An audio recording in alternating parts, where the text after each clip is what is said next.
Good evening. Thank you. At this time, I'd like to call to order the Planning Commission meeting for January 27th, 2025.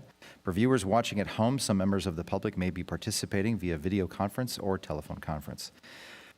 Please stand and join me with the Pledge of Allegiance.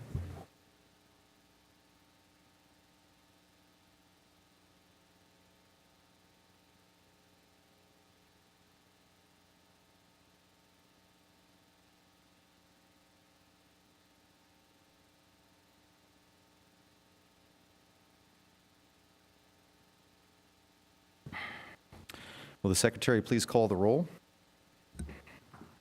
Commissioner Ferris? Here.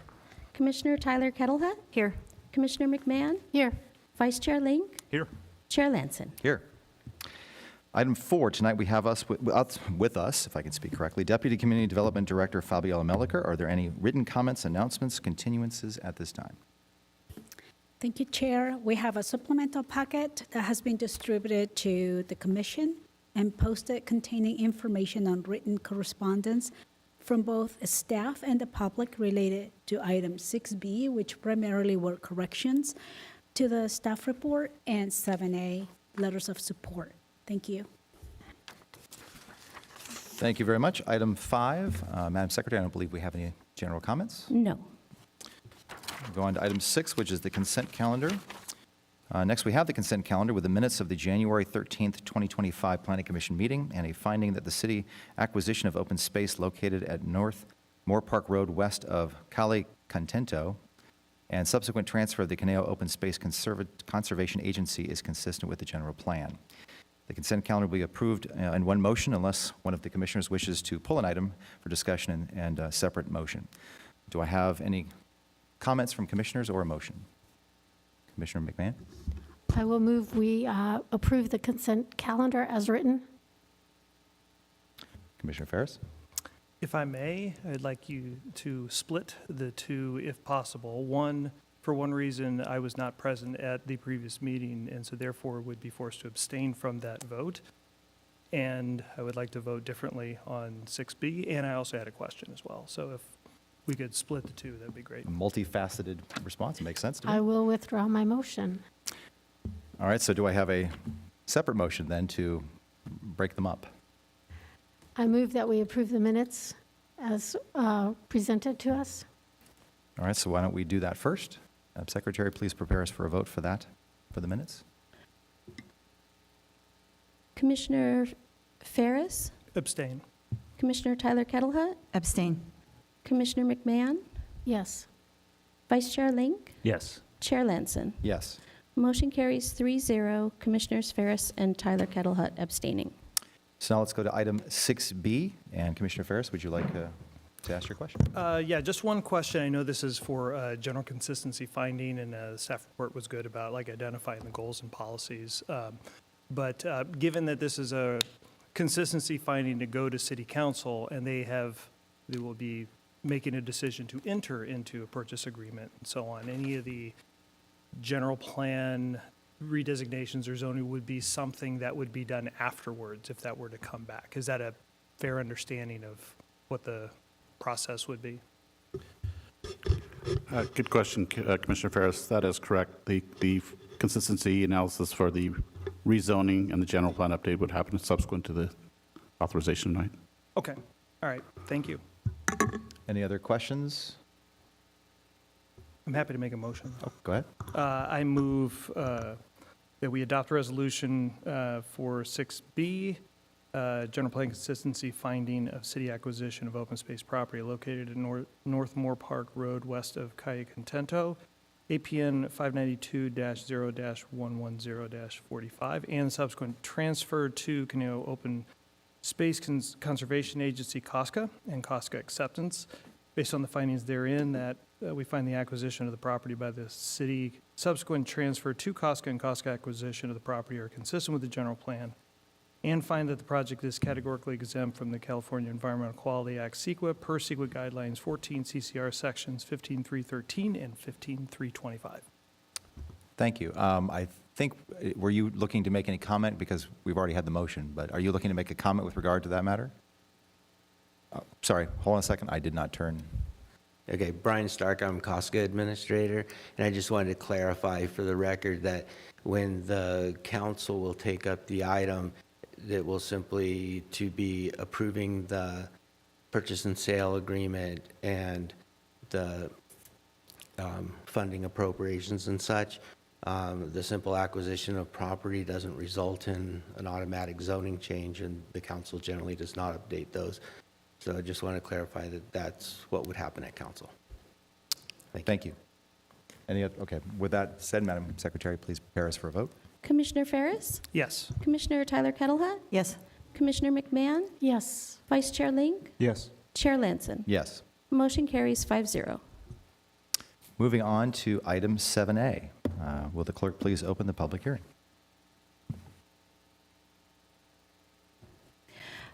Item 7A, hearing having been advertised as required by law, is hereby open to consider Agenda Item 7A, Special Use Permit SUP 2024-70015, to allow the installation of 2 freestanding cylindrical prefabricated stone columbarium structures, each with an approximate height of 6 feet 1 inch and a size of 27 square feet. Each structure can accommodate approximately 64 niches designed for funeral urns. The structures will be situated within the existing courtyard of a place of worship, Holy Trinity Lutheran Church. A special use permit is required to install columbaria and ancillary use at an approved place of worship or religious facility. The proposed project is located within the rural exclusive RE zone, and to find that the project is categorically exempt from the California Environmental Quality Act, CEQA guidelines pursuant to Section 15303E, new construction or conversion of small structures. Located at 1 West Avenida de los Arboles, the applicant is Pastor Eric Goner of Holy Trinity Lutheran Church. Thank you. And I see we have Assistant Planner Tabitha McAtee with us.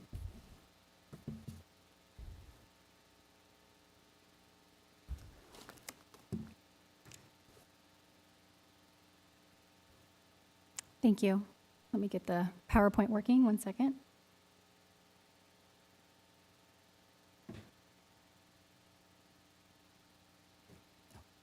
I find PowerPoint decides not to work at the moment you need it to on There we most go. occasions. Okay. Good evening, Chair, members of the Planning Commission, members of the public. The project before you tonight is a request to allow the installation of 2 freestanding cylindrical prefabricated stone columbarium structures, each with an approximate height of 6 feet 1 inch and a size of 27 square feet. Each structure can accommodate approximately 64 niches designed for funeral urns. The structures will be situated within the existing courtyard of a place of worship at Holy Trinity Lutheran Church. A special use permit is required to install columbaria and ancillary use at an approved place of worship or religious facility. The proposed project is located within the rural exclusive zone, or the RE zone. The recommendation is for the Planning Commission to adopt a resolution based on the findings and subject to the conditions provided in the hearing packet, to find that the project is categorically exempt from the California Environmental Quality Act guidelines pursuant to the Section 15303E, new construction or conversion of small structures, and to approve Special Use Permit 2024-70015. The permitted use matrix for residential zones in the Thousand Oaks Municipal Code requires approval by the Planning Commission for columbarium structures in the rural exclusive zones where religious facilities are permitted. The commission may grant the permit if all the following findings can be made. The use is consistent with the general plan and underlying development permits. The use complies with all applicable laws, regulations, and policies. The use will not be detrimental to public health, safety, or welfare. The use conforms with CEQA, and finally, the use is compatible with the uses within the vicinity.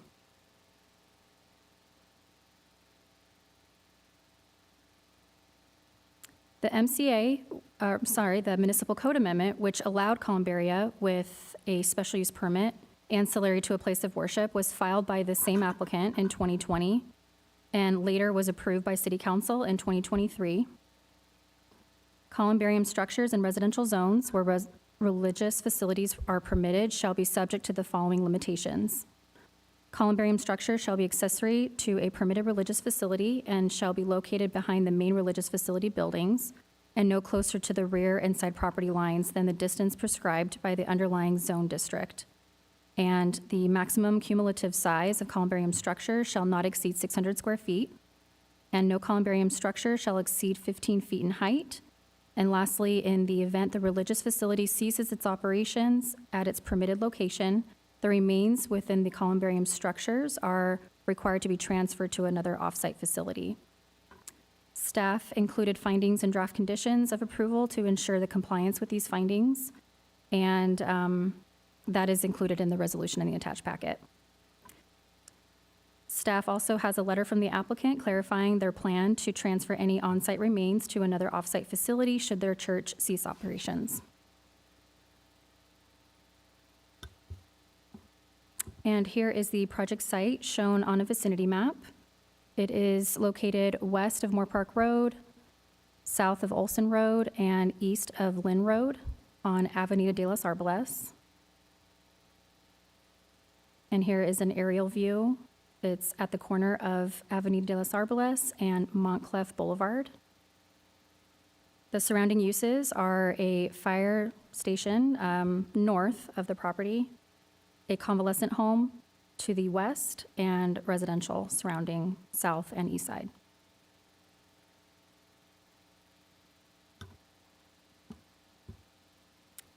And the applicant, Pastor Eric Gaynor of Holy Trinity Lutheran Church, submitted the subject application requesting to allow the installation of 2 outdoor prefabricated columbarium structures with niches for funeral urns within an existing courtyard of an existing place of worship.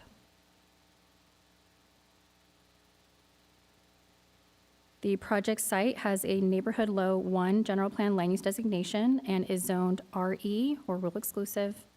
Both places of worship and columbaria are allowed uses in this zone, but only with a special use permit approved by the Planning Commission.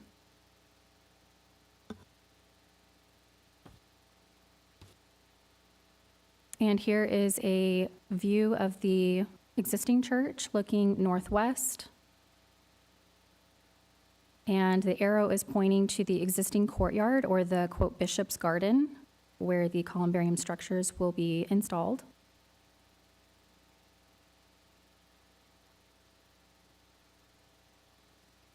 Here's another view of the existing courtyard. And this is looking southwest.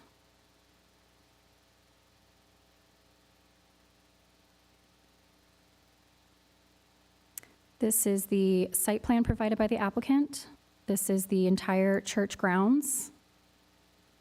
And the red shaded area is the courtyard, the existing courtyard where the prefabricated structures will be installed. This is a zoomed in version of the church and the office building located behind the church, and the courtyard is located in between.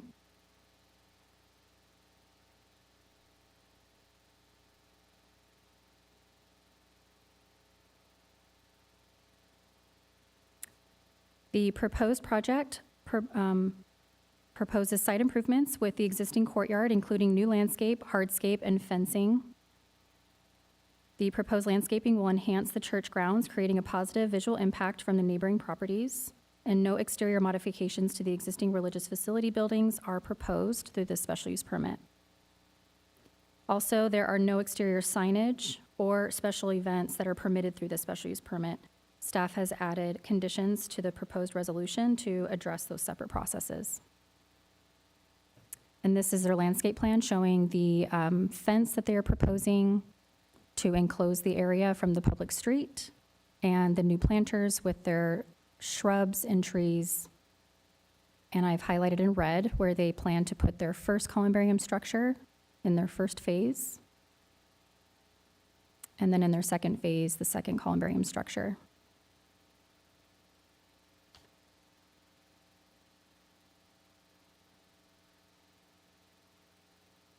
Staff has included a phasing plan condition of approval that requires both columbarium structures to be inaugurated within 3 years of the special use permit approval date.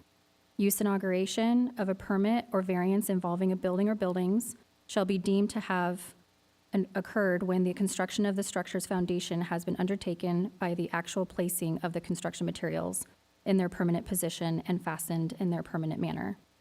The applicant team understands that they have 3 years from today to at least pour concrete for that second structure.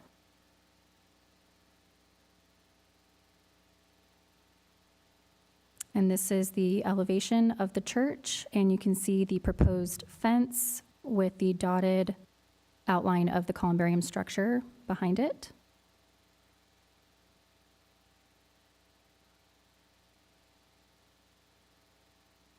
And this is their color and material board and the elevation of the columbarium structure, showing the height.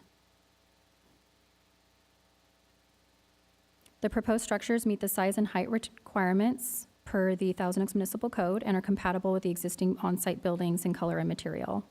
They're showing 2 different stones here, the polished stone in mahogany and sunset red.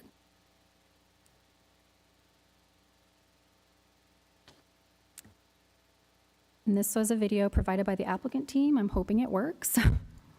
This doesn't have a play button, so not sure if it's gonna happen.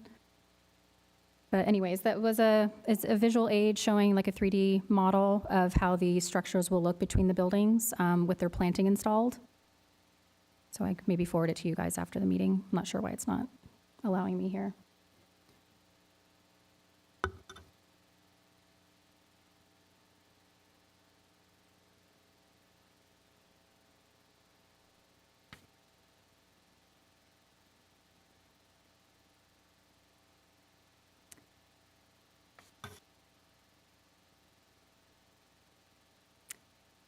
So the niche availability within the columbarium structures will be completely up to the applicant team. The city is not involved in who gets to place their loved ones' remains in the structures. Flowers, plants, and floral memorials are permitted during the interment and at other special times only. And staff has proposed operations conditions requiring floral arrangement cleanup after 48 hours, as well as hours of operations limiting visitors to the same hours as the church that is open to the visitors.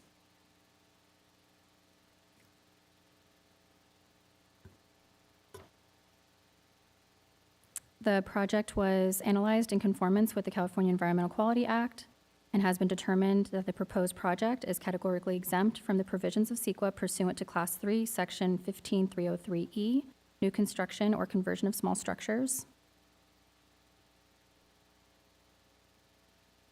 Staff has determined that the proposed project is consistent with the surrounding uses and will not be detrimental to the public health, safety, or general welfare because the proposed accessory structures will be limited within the confines of the existing church courtyard and behind a metal fence. Conditions of approval have been included to ensure the proposed ancillary use and structures will not cause disturbance to the neighboring properties. Staff is therefore recommending that the Planning Commission adopt the draft resolution to find that the project is categorically exempt from CEQA guidelines pursuant to Section 15303E, new construction of conversion of small structures, and approved special use permit 2024-70015. And I do have an update and a revision to mention. Staff did receive one letter of support that was included in the hearing packet. Since that was posted, we did receive 8 additional letters of support. So that was included in the supplemental packet. And also in conditions 14 and 15 in the attached proposed resolution, both mention the ELCA, which stands for Evangelical Lutheran Church in America. Staff would like to change that wording to Southwest California Synod of ELCA for both conditions. And that concludes my presentation. Staff and the applicant team are available for questions. Thank you. Thank you. Commissioners, questions? Commissioner McMahon? Yes, when both are fully built, how many people would be in, people would it hold? Well, if it's 64, then it would be 128 total, but that is also up to the applicant team if there's going to be more than one person's ashes, I guess, in each niche. I I think see. each can hold 1 to 2 according to the applicant's bylaws. And if in 20 years it's full, would they be able to come back to the city and ask for a third one? As long as the square footage cumulatively does not exceed the 600 square feet. They would just have to pull building permits for the foundation that they're laying. Okay. So my last question, I don't know how to word it so it doesn't sound argumentative. So I apologize, I'm not trying to be argumentative. But these columbariums are inside the courtyard. They're not being seen from the street. Why are we dictating how long they can have flowers there as a city? Couldn't they just choose to have them as long as they feel right about it? Technically, you can see it from the street. There's just a metal fence that you can see through from Montclair Boulevard. That is just something that we were adding to the approval along with like required landscaping, required parking. Everything has to follow the current code. So we just wanted to make sure that there was no code compliance issue in the future of maybe events not being cleaned up after 48 hours. Okay, thank you. Yes. Other questions, commissioners? I just have one general one just to make it clear. So obviously, a while back, we had this issue before us, but that was as to a zoning change, and this is to actually get the permit, correct? There was no zone change, but yes, there was a municipal code amendment to allow the ancillary use to a approved special use. See, I thought I'd ask in a way to catch you, but you actually figured that out. So, so anyway, thank you. All right, so with that, we'll go to the applicant and their team. You have 15 minutes to present your information. Please come up to the podium, and please give us your name and city of residence. My name is Eric Gaynor. I live here in Thousand Oaks. So have you heard, I serve as pastor at Holy Trinity Lutheran Church. I've been there for now 10 years. I'm here tonight along with members of our congregation because our church is requesting a special use permit to allow us to build a columbarium in our church campus. And as you're aware, this is a structure that will house the ashes of the cremated remains of loved ones who have died. You may be wondering, why would a church want to have such a structure in their campus? Well, the idea of a columbarium actually connects to a very old tradition of grave sites being next to churches going way back. The idea was that the life of faith is a part from someone's life, from cradle all the way to the grave. And the church seeks to minister to people from their birth to their burial. Having a final resting place also near the church allows members to visit those who have passed away when they come to worship. And it reminds us of a church as a whole, all the community of faith who come before us, we believe continue to be with us in spirit. Another reason we're looking to do this project on a more practical level, you might say, is that columbariums offer a more affordable option than traditional in-ground burial. Cremation is becoming more prevalent, and one reason is because it costs less, as well as for environmental reasons, not taking up as much space. Churches with a columbarium can then offer less expensive alternative for a memorial service than other options available to families. This can ease the financial burden of families already going through a stressful time.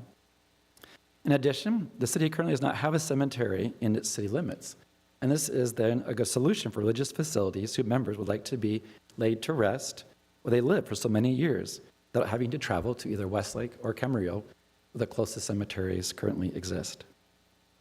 Having the columbarium will also allow us to fully serve the end-of-life rituals for our members. Right now, we can hold a memorial service in our sanctuary, and we can do a reception over in our fellowship hall, but there is nowhere where someone could inter the ashes of a loved one. They would have to go to a cemetery in another city. By adding this columbarium, our church folks would be able to inter ashes on our property and therefore complete all of the end-of-life rituals without having to leave our campus. Beyond our own church, completing this project could be beneficial to other religious facilities as well in Thousand Oaks, because we'd be willing to be a resource to other faith communities who may also want to have a columbarium on their campus. And because of that municipal code amendment, that is now allowed within the city limits. The idea of the columbarium for our church actually came up at a congregational meeting about 9 years ago. So this is a long time in the making. And it was from a member who had been a part of a church back in North Carolina, actually, who had helped do this columbarium on their campus at that time. We were surprised at how quickly our congregation became interested in exploring this idea, and our church council began to take actions to explore that more. Now, the process got delayed because we had several other major building projects we were doing at our campus, first of all. It was 2019, we finally placed in our application with the money to do so with the city. And then, of course, COVID hit in the pandemic. So that was delayed further. As we came out of the pandemic, we were able to reconnect with the city. And thanks to Tabitha, who took up our case for us, she helped shepherd us through that process to get the municipal code amendment. And yes, as you heard, I was here December 2022 before the commission during that proposal to get that amendment through, which we are so grateful it went through in 2023. We then held another vote with our church then to see if they were still interested in continuing to forward, and they were. So we launched a fundraising campaign where folks could purchase a niche in order to help to fund the project. Now, just a quick little clarification. We ended up going with what's called an ossuarium, which is a kind of columbarium.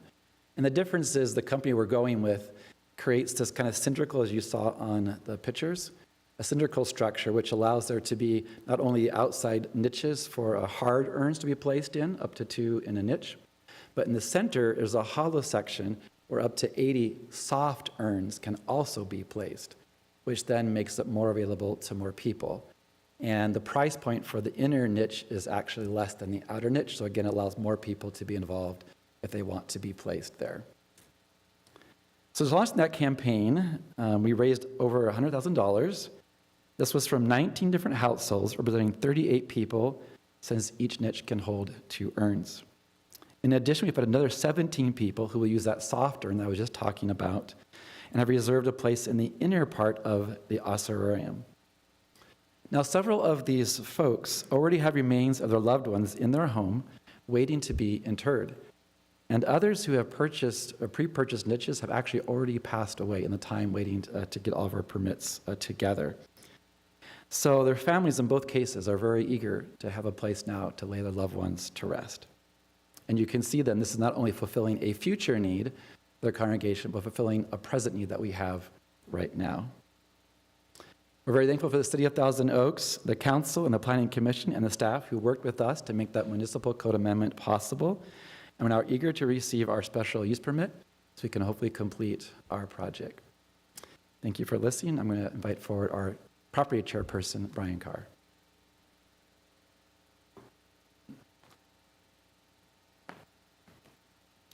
Good evening. I'm Brian Carr, and I'm from Moore Park, California. And I've been attending Holy Trinity since 1993. In 2017, I became a member of the property committee and currently hold a position as a co-chair on that property committee. And I'd like to explain a little bit about what we do and what our involvement is with this ossuarium. Currently, we have about 8 of us volunteers standing on the property committee, and we take care of numerous things around the campus and the facilities, repairs, landscaping, generally keep the place running in good condition. Under the ossuarium project, we stepped into that with the ossuarium task team as they got closer to making the decision to move forward with the project at our church. So we helped organize contractors who would do the cement work for us, a company that does the pavers and landscaping of the area, a fence company. So that's how we've been involved up to date. Once the ossuarium is in place and in operation, it will be the responsibility on this property group to maintain it as well, and also such as removing floral arrangements, et cetera, within 48 hours after a ceremony that would fall upon us to remove that and distribute it around the church somewhere or elsewhere. We also have a gardening company that comes to the campus once a week to take care of mowing the grass, trimming trees, cleaning up flower beds, et cetera. So as far as the visibility and security of the ossuarium space, you might have caught it in the photos. There will be a fence 6 feet high, and next to the fence, we're going to plant a hedge so it can grow, and we'll maintain that at 6 feet high, which will eliminate visibility of the ossuarium from Mount Clough Street. So I think that's about all I can offer you right now. If you have any questions, there's a bunch of us here available to answer them.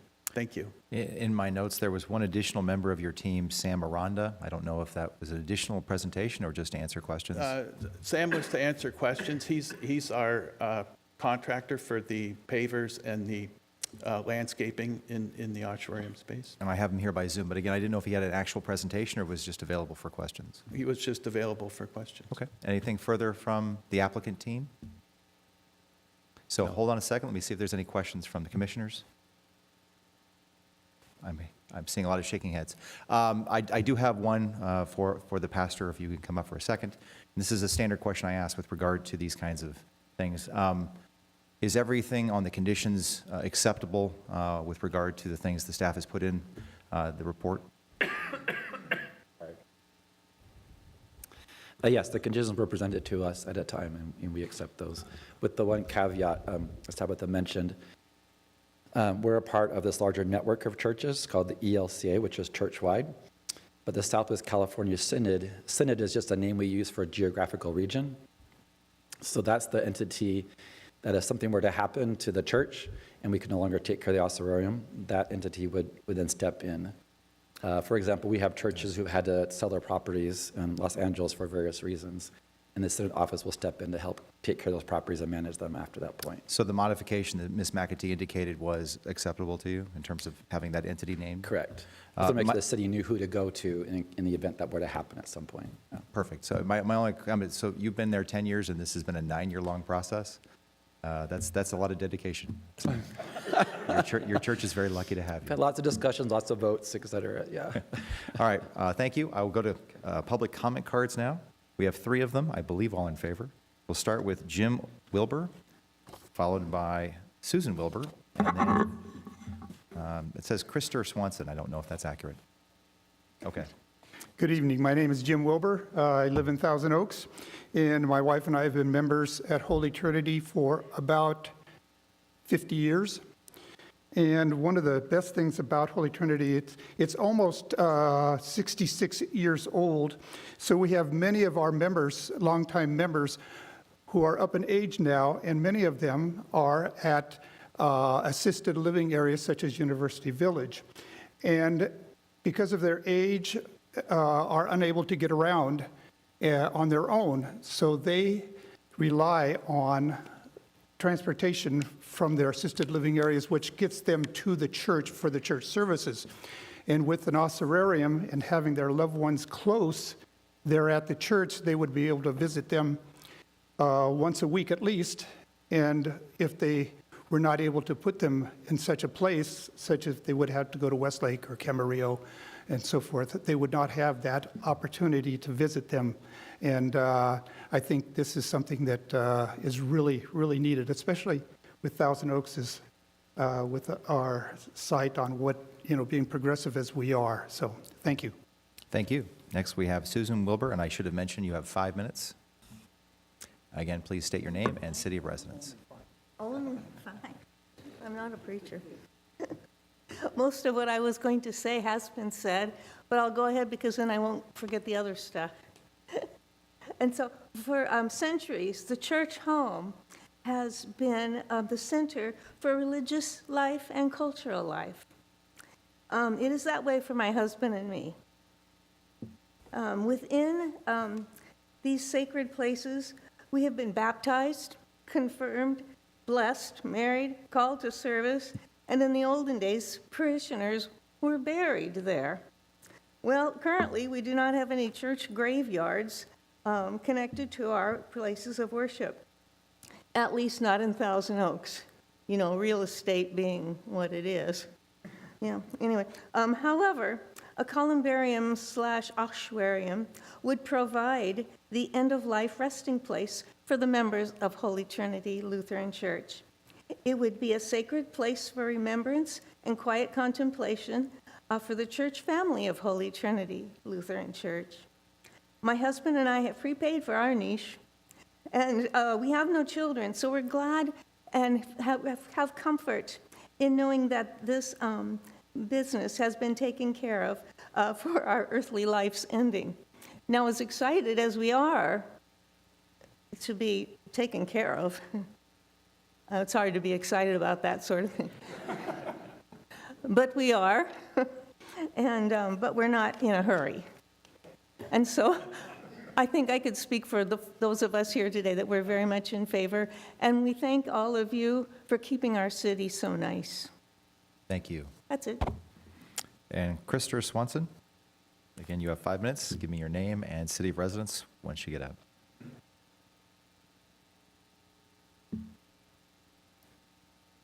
My name's Krister Swanson, and I've lived in Thousand Oaks since 1969, I was 2 years old, and we joined Holy Trinity at that time. Like Susie, a lot of what I was going to say has already been said, but I would like to thank the city for working with us through this process. We appreciate that partnership. And also just, from my perspective, joining as a 2-year-old and watching all of these people pour their life's work into the church, into Cal Lutheran, and to know that that could be a full circle opportunity for them to be able to come to rest right in the middle of that work, and that sense of what we call a good servant is just, it really means a lot to me, and we appreciate your consideration. So thank you. Thank you. That's all the speaker cards I have, so we'll go back to staff for further comments. No further comments. Thank you. Any further questions from commissioners? Staff? No, I'm seeing heads saying no, so we will close the public hearing, and I will open up the matter to the commissioners for comments or a motion. Commissioner Kettelhut. Well, since I haven't been here for a couple times, I got to talk. I love this. I love this. I think when you talk about the notion of a full circle moment, what a wonderful way. One, I love the fact that you've talked about setting precedent for other churches in the community. I think that's remarkable.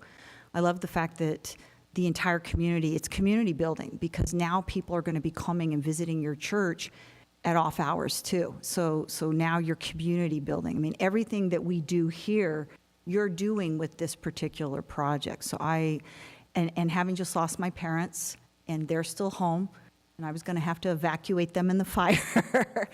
These are things. When you also mentioned the fact that, and this really hits home, the fact that you mentioned that there are people at University Village who would not be able to visit their loved ones, and from a variety of other places, if they're not close. And we had this happen with my father. And so I think what a gift you're giving to your congregation for doing this. So I would support this, and I'd be happy to make a motion after we hear from everyone else. Okay, any other? My only comment is I think it just makes logical sense. So I would support the motion, and should we let everybody else talk first? Sure. Commissioner Lake? I would just add that, and frankly, I think Commissioner Tyler Kettelhut put it perfectly, but just to throw on top of that, there's a certain amount of comfort, and I think Ms. Wilbur, you mentioned that your final resting place is taken care of. You don't have to worry about that. Now we're going to get morbid. I lost my mother 2 years ago unexpectedly, and scrambling to have to find a place when you're in the midst of trying to figure out care and various other things is not enjoyable, to say the least, so that there is a facility that is available to you that you don't have to think about is certainly comforting. So I am in full support. Commissioner Ferris? Sure. I'm also in support. I think it's a nice demonstration of the religious communities coming to the city providing and understanding how policy can happen so that they're able to support their communities. And I think it's a great opportunity, great project, and we'll definitely support. I would just add, again, I think there's no greater service that a planning commission can do for the community than to make sure that they're able to plan the rest of their lives and here and after. So fully in favor of that concept, but I do need a motion from somebody. I'd like to move that we adopt a resolution based on the findings and subject to the conditions therein to, 1, find that the project is categorically exempt from the California Environmental Quality Act CEQA guidelines pursuant to Section 15303E, new construction or conversion of small structures, and 2, approve their special use permit, SUP 2024-70015, attachment 4. Do we need to reference the? Please, just, that would include, that motion would include the changes to the conditions 14 and 15. Yes. With that said, please prepare us for a vote.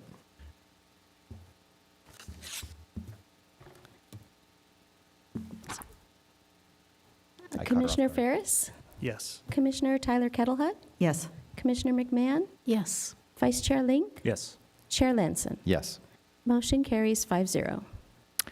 Any aggrieved party who wishes to appeal the Planning Commission's decision may do so by filing an appeal with the Community Development Department within 10 days. Thank you. That's the end of that matter. Let's go on to item 7B. With the recording secretary, please open the public matter on that. Item 7B, hearing having been advertised as required by law, is hereby open to consider.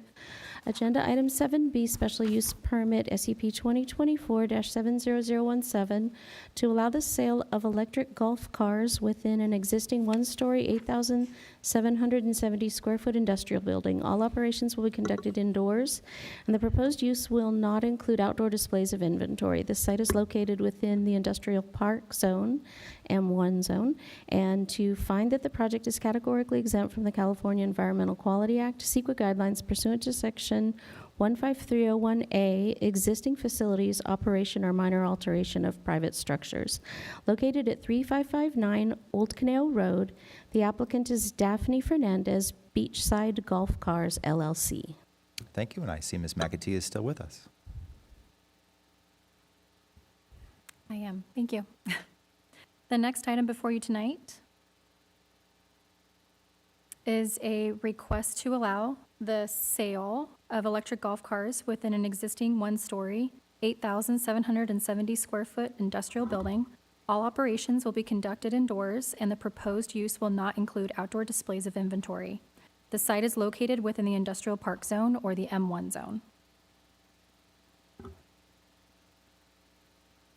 The recommendation is for the Planning Commission to adopt a resolution based on the findings and subject to the conditions included in the hearing packet, to find the project is categorically exempt from CEQA guidelines pursuant to Section 15301A, existing facilities, and to approve special use permit 2024-70017.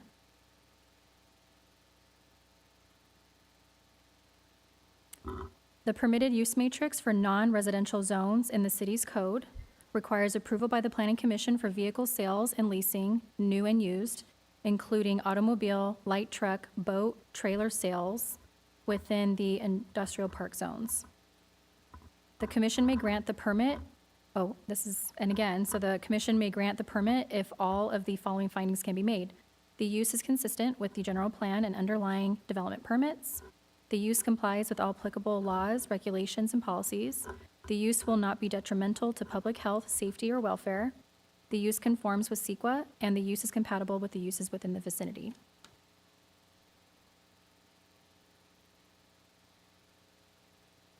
Vehicle sales and leasing businesses, where permitted, shall be subject to the following limitations. No repair or reconditioning of automobiles, trailers, or boats shall be permitted unless such work is done entirely with an enclosed building, and the premises is improved with paved surfaces, landscaping, and structures. Staff has provided findings and draft conditions of approval to ensure compliance with these findings.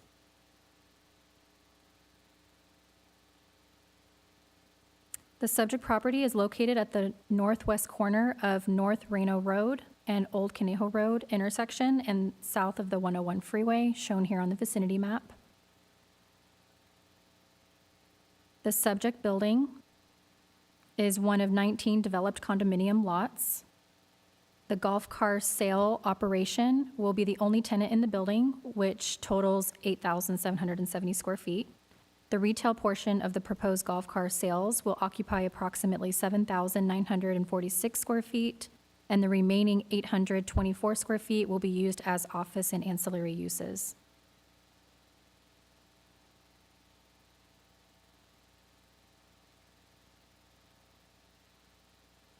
And in June 1991, special use permit 90-764 was approved to allow the construction of 13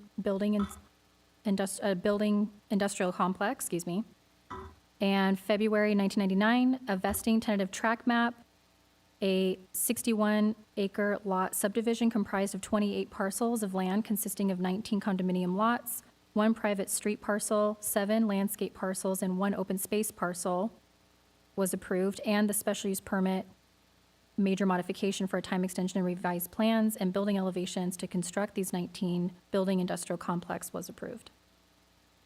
And in 2024, the applicant, Beachside Golf Cars, submitted the subject application requesting sales of electric golf cars within an existing industrial building. The project site is designated as industrial by the general plan land use map and is zoned M1. Vehicle sales are allowed in M1 zone only with the approval of a special use permit by the Planning Commission. And here is a street view looking northwest at the existing building. All business operations will be conducted indoors, and the proposed use will not include outdoor displays of inventory. Minor repairs will occur on-site within the building as needed for products sold by this operation. And further down, also looking northwest, you can see the roll-up door. The existing roll-up door on the east side of the building will be used to move inventory in and out of the building. No exterior modifications to the existing building, including landscaping, is proposed. Additionally, no exterior signage or special events are requested or permitted through the special use permit application. Staff proposes conditions of approval requiring separate permits for both exterior signage and special events if desired by the applicant. And this is the site plan that was provided by the applicant, showing the existing parking, existing building, and existing interior walls where the administrative offices are located.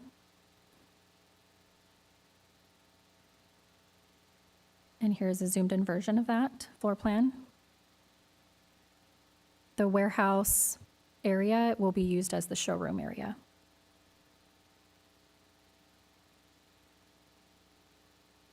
Based on the applicant's operations and business plan, all golf cars are for purchase only. There is no leasing option available at this time.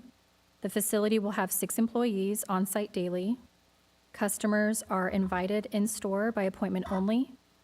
Each customer pre-orders their specific model and color online before making an appointment for pickup or at-home delivery. And most services, if necessary, are performed via mobile service at the customer's residence. Staff proposes conditions prohibiting auto body repair, automobile painting, outdoor vehicle display, and any outdoor service for the proposed use. The proposed vehicle sales of electric golf cars will provide 17 required parking spaces based on the municipal code requirements for automotive dealerships and other open-air sales use. The proposed electric golf car sales area involves a 7,946 square foot overall tenant space requiring 8 parking spaces. And the Thousand Oaks Municipal Code requires 1 space per employee, which means 6 in their case. And the 824 square foot office and ancillary uses within the subject building requires 3 additional parking spaces. So there are currently 20 designated spaces on site and in excess of 3. The project was analyzed in conformance with CEQA and has been determined that the proposed project is categorically exempt from the provisions of the CEQA pursuant to Class 1 existing facilities. And staff has determined that the proposed project is consistent with the surrounding uses, will not be detrimental to the public health, safety, and general welfare, because all operations will be limited within the confines of the existing building, and conditions have been included to ensure that the facility will not cause disturbance to adjacent tenants and neighboring properties. Staff is therefore recommending that the Planning Commission adopt the draft resolution to find that the project is categorically exempt from CEQA guidelines pursuant to Section 15301A, existing facilities, and to approve special use permit 2024-70017. And that concludes my presentation. The applicant team and staff are available for questions. Thank you. Thank you.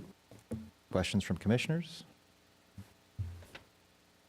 Seeing no questions, let's go to the applicant. Applicant and your team will have 15 minutes to present. Just, we need to know your name and your city of residence. Well, good evening, everybody. I'm always asked, my name's Greg Kosmetka. I reside in Newbury Park, California. Long-time liver, 38, 40 years, something like that. I'm not going to give away my age, but that's another story. I could certainly say that being a design engineer my whole life, it was, and a realtor now as well for 20 years, it was time to slow down. So I came to work for this company. And this was last year. And I can't tell you how much fun it is to get up in the morning and go to work now. So I found something that's really pleasant and very useful. They always ask me, what do I sell? I sell fun. So it is an enjoyable means of transportation, alternative, or be it on a golf course. And we've done really well in the city so far. Thank you. Any other presentation besides that? I just want to make sure. I had, I don't know where he went. He was supposed to be here tonight to give you any other information you needed. I'm here to answer questions. Okay. So if you have them. Okay, let's see if there's questions from the commissioners. Commissioner McMahon? One question. Will there be test driving of these vehicles? So yes, the property is private. It's an HOA, which has a surface road that goes around the building.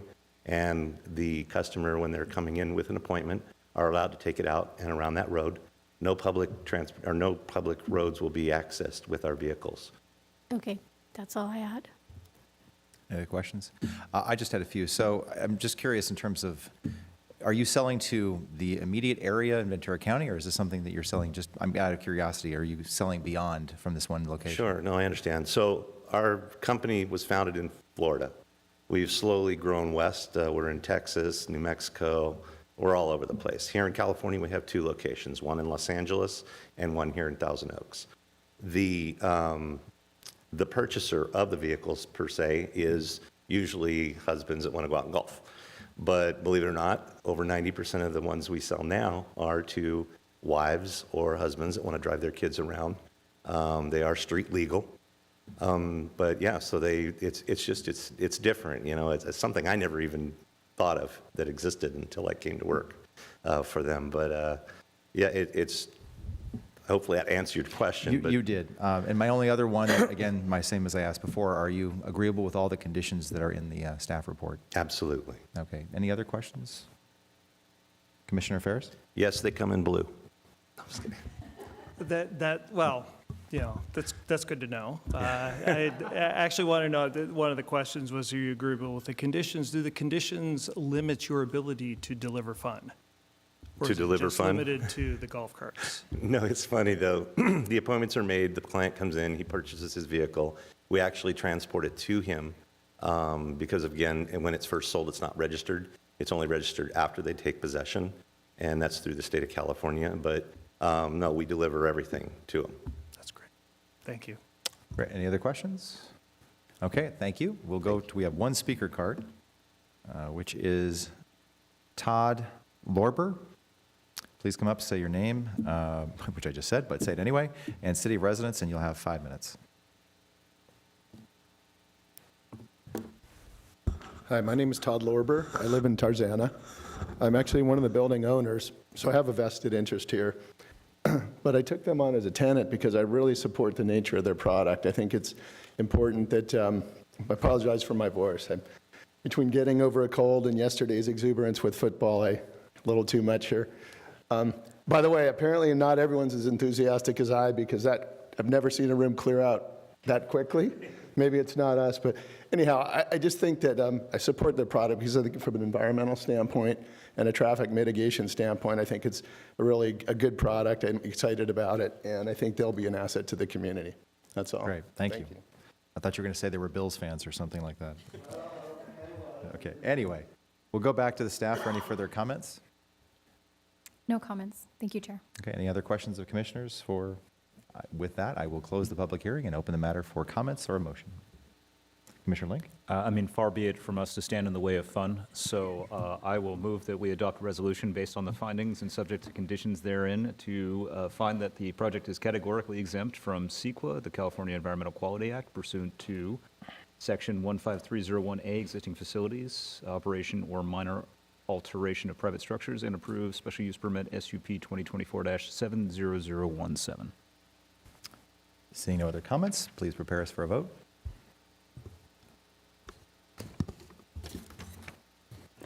Commissioner Ferris? Yes. Commissioner Tyler Kettlehut? Yes. Commissioner McMahon? Yes. Vice Chair Link? Yes. Chair Lanson? Yes. Motion carries 5-0. Any aggrieved party who wishes to appeal the Planning Commission's decision may do so by filing an appeal with the Community Development Department within 10 days. Thank you. Item 8, Department reports, we have none. Item 9, Commissioner comments or AB 1234 reports. Now it's time for the Commission comments. Do any commissioners have those kinds of comments? I would only say that I'm glad nothing is on fire or is raining, so we're moving forward. Item 10, staff update. Ms. Melliker, are there any follow-up items, announcements, or upcoming issues? Thank you, Chair. The next scheduled community development item for City Council will be February 25th for the accessory dwelling unit ordinance update to address new state laws that you heard at your last meeting. In terms of upcoming Planning Commission items, at this time we have no items scheduled, so something might be scheduled up. Thank you. So with that said, I'll thank everybody and adjourn to a potential meeting that might happen on February 10th, 2025 at 6 p.m. Good night, Thousand Oaks.